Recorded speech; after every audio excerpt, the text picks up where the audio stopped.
રાજસ્થાનના ઉદયપુર નજીક સર્જાયેલા એક ગમખ્વાર માર્ગ અકસ્માતમાં બનાસકાંઠાના ભાભર તાલુકાના 3 યુવાનોના કમકમાટી ભર્યા મોત થયા છે.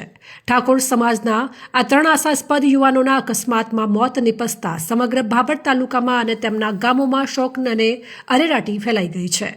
આ ઘટનાની મળતી માહિતી પ્રમાણે રાજસ્થાનના ઉદયપુર નજીક સર્જાયેલા ભીષણ અકસ્માતમાં ભાભર તાલુકાના 3 લોકોના મોત થયા છે. આ અકસ્માત ત્યારે સર્જાયો જ્યારે પથ્થરો ભરીને જઈ રહેલા એક ટ્રકે કાબુ ગુમાવ્યો હતો. કાબુ ગુમાવનાર ટ્રકે અન્ય એક ટ્રક સહિત કુલ 6 વાહનોને ટક્કર મારી હતી.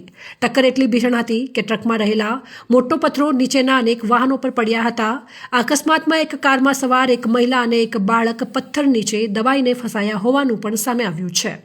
અકસ્માતમાં જીવ ગુમાવનાર 3 યુવાનો ભાભર તાલુકાના ઠાકોર સમાજના છે, જેમની ઓળખ અરવિંદજી ઠાકોર મેરા ગામ, વિક્રમજી ઠાકોર અબાસણા ગામ તેમજ પ્રકાશજી ઠાકોર ભીમબોરડી ગામના રૂપમાં થઈ છે.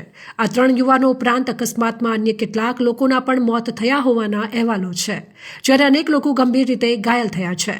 ભાભરના ઠાકોર સમાજના આ 3 યુવકોના મોતની ખબર મળતા જ બનાસકાંઠાના સાંસદ જ્ઞાનીબેન ઠાકોરે ટ્વીટ કરીને ઊંડું દુઃખ વ્યક્ત કર્યું હતું. મૃતકોના પરિવારો પ્રત્યે સંવેદના પાઠવી હતી. આ કરુણ ઘટનાથી ભાભર તાલુકાના ઠાકોર સમાજમાં ભારે શોકની લાગણી છવાઈ ગઈ છે.